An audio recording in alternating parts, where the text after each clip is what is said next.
आखिरकार अपने CM face का ऐलान कर दिया है और यह ऐलान बहुत हैरान करने वाला नहीं था। सीएम फेस कौन होगा, इस पर भी लोगों को कोई संदेह नहीं था, पर इसकी घोषणा में हो रही देरी से गठबंधन पर सवाल उठ रहे थे। और अब गठबंधन ने आखिरकार जब तेजस्वी के नाम की आधिकारिक घोषणा की तो सियासत सुलग गई है। सबसे पहले आपको रिपोर्ट दिखाते हैं, फिर चुनाव की चाल आपको समझाएंगे। चुनाव में अगले मुख्यमंत्री चेहरे के रूप में तेजस्वी यादव जी को हम लोग सपोर्ट करते हैं। हाय हाय ये मजबूरी, ये तेजू बना जरूरी। प्रारंभिक चरण चुनाव का पूरा हो चुका। तेजस्वी यादव महागठबंधन का चेहरा होंगे। अब तक जिस सवाल पर महागठबंधन को सबसे ज्यादा घेरा जा रहा था, उसका जवाब प्रेस कॉन्फ्रेंस कर दे दिया गया। कांग्रेस के वरिष्ठ नेता अशोक गहलोत ने महागठबंधन की संयुक्त पीसी में ये साफ कर दिया कि अगर महागठबंधन चुनाव जीता तो मुख्यमंत्री तेजस्वी यादव ही होंगे। इस चुनाव में अगले मुख्यमंत्री चेहरे के रूप में तेजस्वी यादव जी को हम लोग सपोर्ट करते हैं, जो एक नौजवान है, लंबा फ्यूचर है इनके साथ में। और मेरा अनुभव से मैं कह सकता हूं, जिसका लंबा फ्यूचर होता है पब्लिक उनको साथ देती है। इस प्रेस कॉन्फ्रेंस के बाद एनडीए का हमला और भी तेज हो गया है। प्रारंभिक चरण चुनाव का पूरा हो चुका। रूठे हुए बबुआ को लॉलीपॉप थमाया गया, जिनके नेतृत्व में 2019 का लोकसभा चुनाव में इंडी गठबंधन ने शानदार पराजय हासिल किया। दमदार पराजय 2024 में उनको नेता घोषित किया जा रहा है, जिन पर विभिन्न आपराधिक और आर्थिक भ्रष्टाचार के आरोप हो। सीएम फेस को लेकर अब तक सवालों का सामना कर रहे महागठबंधन ने तेजस्वी के नाम का ऐलान तो कर दिया, पर इससे सियासत थमने की जगह और सुलग गई।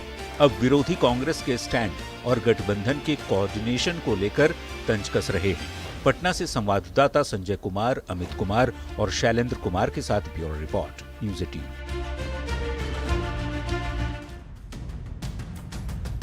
चाल को समझिए, तेजस्वी यादव के सीएम फेस बनने से फायदा या नुकसान आपको समझाते हैं।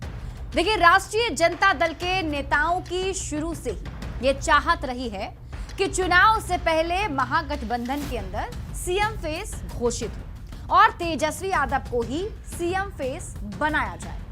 लेकिन कांग्रेस लगातार चेहरे के सवाल को टालती रही। कभी कांग्रेस के नेता तेजस्वी के चेहरे को लेकर पूछे गए सवाल पर गोलमोल जवाब देते और कभी चुनाव के बाद चेहरे चुनने की बात कहते थे। लेकिन आखिरकार 23 अक्टूबर को महागठबंधन के सभी दलों ने मिलकर यह ऐलान किया कि तेजस्वी यादव महागठबंधन के सीएम फेस होंगे, जबकि मुकेश सहनी डिप्टी सीएम का चेहरा होंगे। अब आप चुनाव की चाल तो समझिए। चुनाव की चाल समझने वाली बात यह है कि तेजस्वी यादव के सीएम फेस बनने से क्या फायदा और क्या नुकसान होगा, इसे आपको समझाते हैं। देखिए, तेजस्वी यादव को चेहरा बनाने से फायदा ये होगा कि महागठबंधन के कार्यकर्ता उत्साहित हो जाएंगे, लेकिन दूसरी ओर नुकसान ये होगा कि आरजेडी के मुस्लिम यादव समीकरण से नाराज लोग एकजुट हो जाएंगे। तेजस्वी के महागठबंधन का सीएम फेस घोषित होने 2020 की तरह युवाओं का झुकाव उनकी तरफ हो सकता है, लेकिन इसका बड़ा नुकसान ये हो सकता है कि लालू परिवार के शासन से नाराज लोग एकजुट हो सकते हैं। इसके बाद तेजस्वी के चेहरा घोषित होने के बाद एनडीए के नीतीश कुमार से मुकाबले के लिए महागठबंधन को चेहरा मिल गया, लेकिन तेजस्वी का नाम आगे आने से आरजेडी ही नहीं बल्कि पूरे महागठबंधन को परिवारवाद के आरोप फिर झेलना पड़ेगा। तेजस्वी यादव के चेहरा बनने के बाद तेजस्वी को युवा सोच बताकर बिहार बदलने की बात तो होगी, तो दूसरी ओर एनडीए को जंगल राज को मुद्दा बनाने का एक मौका मिल जाएगा। हालांकि ये नफा नुकसान कितना होता है और कितना फायदा महागठबंधन को पहुंचता है, ये तो नतीजे ही बताएंगे। बढ़ते हैं आगे और बात अगली खबर की। महागठबंधन के दलों ने साझा प्रेस कॉन्फ्रेंस करके तेजस्वी यादव को बिहार विधानसभा चुनाव में सीएम फेस घोषित कर दिया, लेकिन एसआईआर के विरोध में तेजस्वी के साथ यात्रा पर निकले राहुल गांधी इस प्रेस कॉन्फ्रेंस में नहीं शामिल हुए। यही नहीं, प्रेस कॉन्फ्रेंस के लिए जो बैकग्राउंड तैयार किया गया था उसमें भी सिर्फ तेजस्वी यादव की ही तस्वीर थी। राहुल गांधी की तस्वीर उस पोस्टर में भी नहीं थी। अब बीजेपी के नेता सवाल पूछ रहे हैं कि तेजस्वी को जब चेहरा घोषित किया जा रहा था तब राहुल गांधी वहां मौजूद क्यों नहीं थे। सबसे पहले आपको रिपोर्ट दिखाते हैं, फिर चुनाव की चाल आपको समझाएंगे। चुनाव में अगले मुख्यमंत्री चेहरे के रूप में तेजस्वी यादव जी को हम लोग सपोर्ट करते हैं। आखिरकार 23 अक्टूबर को महागठबंधन की साझा पीसी हो ही गई। महागठबंधन के नेता एक साथ दिख ही गए और तेजस्वी यादव को महागठबंधन के मुख्यमंत्री पद का उम्मीदवार बना ही दिया गया। लेकिन तेजस्वी यादव को सीएम फेस घोषित करते समय न तो कांग्रेस के नेता राहुल गांधी मौजूद रहे, न ही इस साझा पीसी के लिए तैयार किए गए मंच पर राहुल गांधी की तस्वीर ही दिखी। अब बीजेपी के नेता सवाल पूछ रहे हैं कि एसआईआर के विरोध में तेजस्वी के साथ यात्रा पर निकले राहुल गांधी तेजस्वी के नाम के ऐलान के वक्त क्यों नहीं थे। इस ठगबंधन के लोग कल भी एक दूसरे के लिए बेईमान थे और आज भी एक दूसरे के लिए बेईमान हैं। आज जो घोषणा हुई है वो तो मजबूरी में की गई घोषणा है, एक कॉम्प्रोमाइज फॉर्मूला। बीजेपी के आरोप का जवाब कांग्रेस प्रवक्ता असित नाथ तिवारी ने कुछ इस अंदाज में दिया, सुनिए।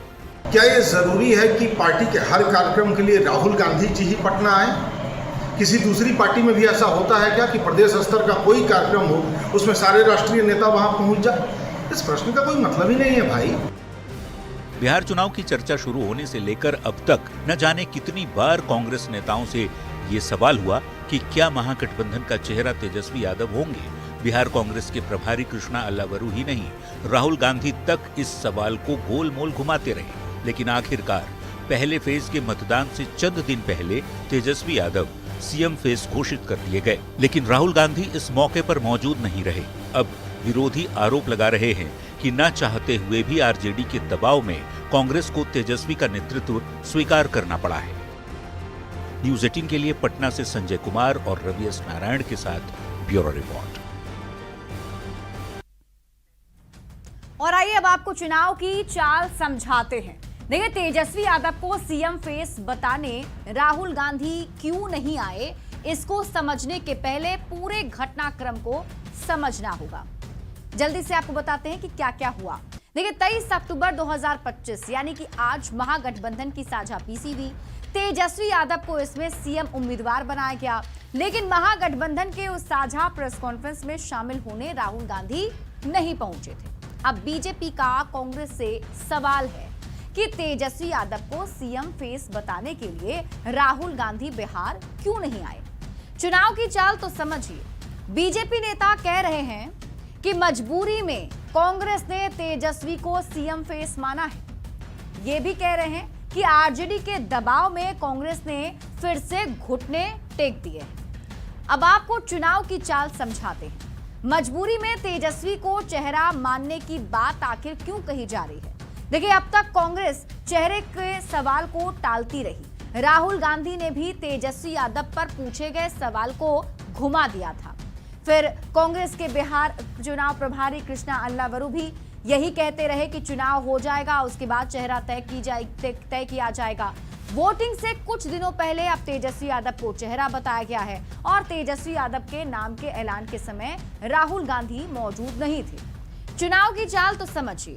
आखिरकार तेजस्वी यादव को चेहरा क्यों घोषित किया गया? तो पहले फेज के मतदान में अब महज कुछ ही दिन बाकी है। 6 नवंबर को पहले फेज की वोटिंग होनी है। एनडीए के नेता लगातार रैली पर रैली कर रहे हैं। 24 अक्टूबर को मोदी नीतीश एक साथ रैली करेंगे। महागठबंधन में अभी भी कई सीटों पर लेकिन पेंच फंसा हुआ है। महागठबंधन के कार्यकर्ता कंफ्यूजन की स्थिति में थे और अब तक महागठबंधन का प्रचार भी शुरू नहीं हुआ है। तेजस्वी यादव को चेहरा बनाने के बाद एकजुटता की बात होगी और जो कार्यकर्ता हैं उनके बीच एकजुटता का संदेश देने की कोशिश होगी। बढ़ते आगे, क्योंकि देखिए अभी चेहरे को लेकर के पूरे बिहार में बातचीत काफी ज्यादा हो रही है और खास तौर पर तेजस्वी यादव के सीएम फेस को लेकर के सवाल कई पूछे जा रहे थे, लेकिन आज उन सभी सवालों का जवाब दे दिया गया और तेजस्वी यादव को सीएम प्रोजेक्ट कर दिया गया। लेकिन अभी भी एनडीए की तरफ से सवाल पूछा जा रहा है कि आखिर इसमें राहुल गांधी मौजूद क्यों नहीं थे। इसी बीच रुक कर लेते हैं बड़ी खबर की ओर। एक बड़ी खबर सामने आ रही है। महागठबंधन से तेजस्वी यादव को सीएम फेस बनाए जाने के बाद सियासत सुलगी हुई है। जेडीयू के राष्ट्रीय कार्यकारी अध्यक्ष संजय झा ने तेजस्वी यादव पर हमला बोला है। संजय झा ने साफ किया एनडीए के सीएम उम्मीदवार नीतीश कुमार हैं और बिहार में सीएम पद की कोई वैकेंसी नहीं है। संजय झा ने कहा तेजस्वी यादव घोटाले में चार्जशीटेड हैं। संजय झा से बात की है न्यूज 18 संवाददाता आनंद अमृतराज ने।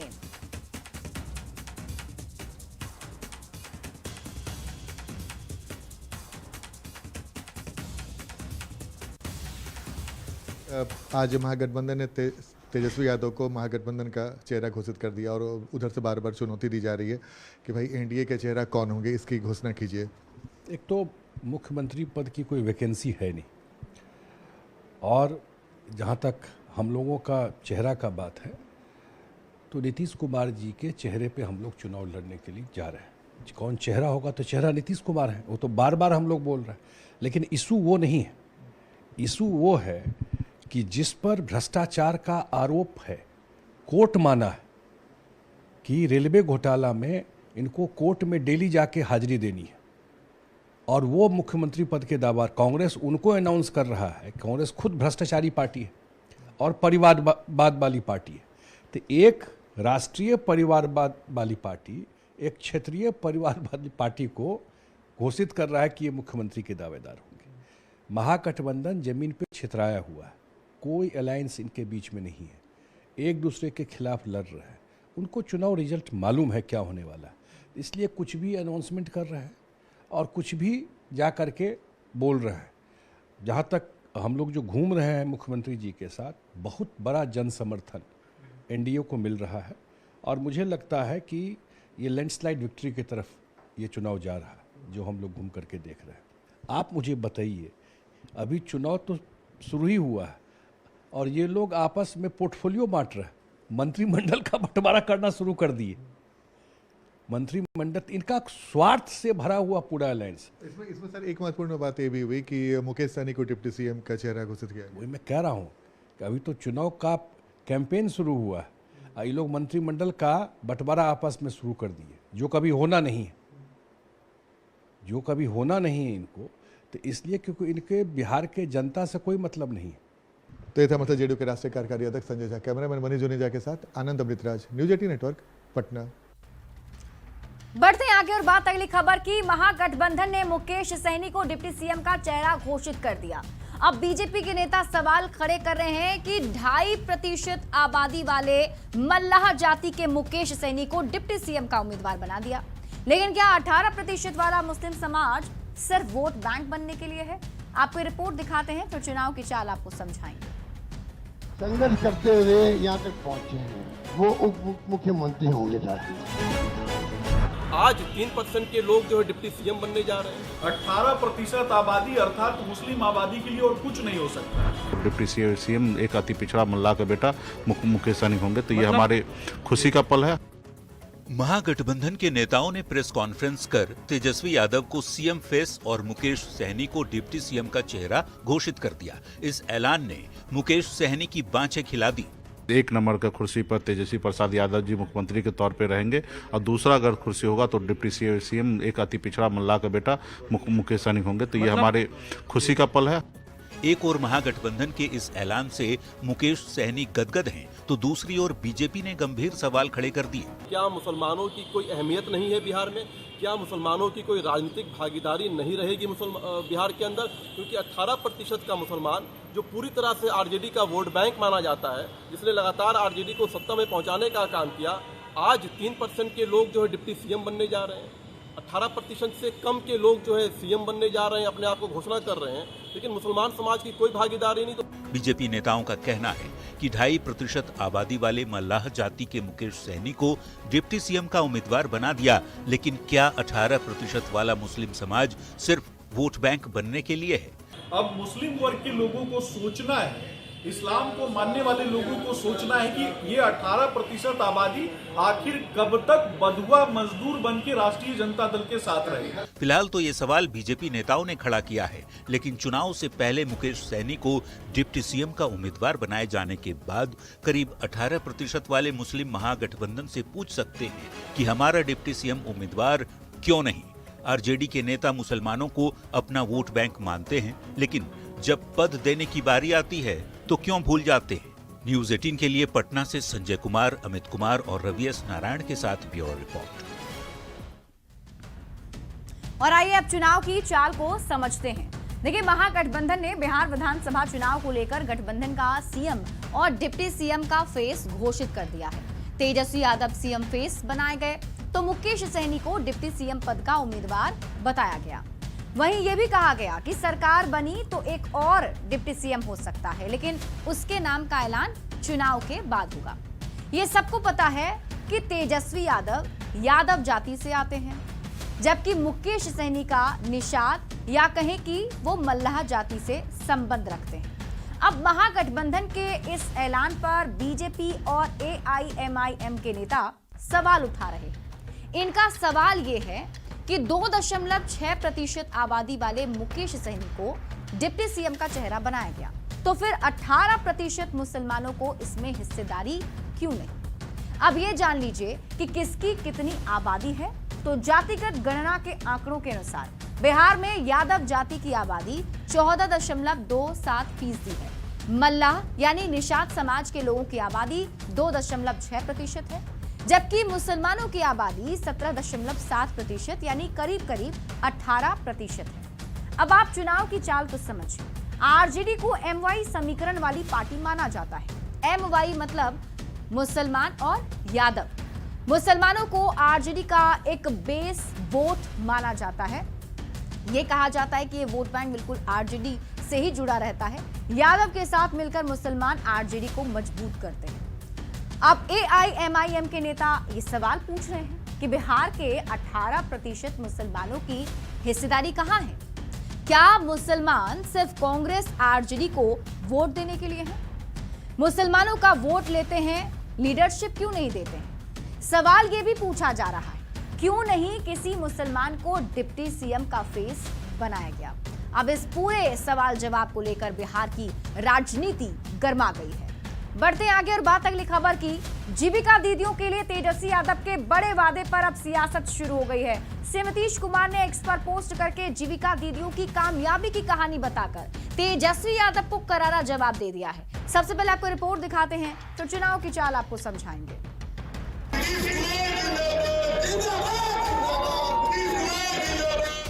इस ब्याह के सरकार में हम लोग को इतना आरक्षण मिला है कि आगे बढ़ के हम लोग घर से बाहर निकले हैं, कुछ कर सकते हैं। सुना आपने सीएम नीतीश कुमार के वादे पर जीविका दीदियों को कितना भरोसा है। सीएम नीतीश कुमार जहां भी जाते हैं, सभा में सबसे आगे महिलाएं दिखती हैं।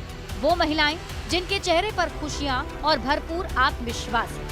ये महिलाएं नीतीश कुमार के 22 साल की कामयाबी की कहानी कहती हैं। दरअसल तेजस्वी यादव ने चुनावी मौसम में जीविका दीदियों को 30,000 रुपए हर महीने देने का वादा कर दिया है। जीविका दीदियों के लिए तेजस्वी यादव के बड़े वादे के जवाब में मुख्यमंत्री नीतीश कुमार ने सोशल मीडिया साइट एक्स पर एक पोस्ट किया, जिसमें उन्होंने मुजफ्फरपुर की जीविका दीदियों की सफलता की कहानी को बताया है। सीएम ने लिखा है कि मुजफ्फरपुर की जीविका दीदियां सबके लिए प्रेरणा स्रोत हैं। 44 जीविका दीदियों का एक समूह क्लाउड किचन चलाता है, जिसका सालाना टर्नओवर 3 करोड़ रुपए और 50 लाख रुपए मुनाफा होता है। इतना ही नहीं, इससे सरकार को भी 15 लाख रुपए टैक्स मिल रहा है।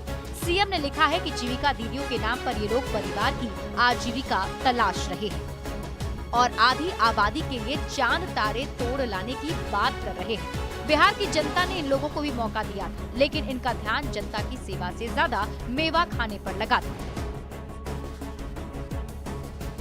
तेजस्वी के वादों के जवाब में नीतीश कुमार ने जीविका दीदियों की कामयाबी की कहानी बताकर ये साफ कर दिया, केवल उनकी सरकार में जीविका दीदियां सशक्त हुई हैं। सीएम नीतीश कुमार को जीविका दीदियों पर तेजस्वी की सलाह नहीं चाहिए।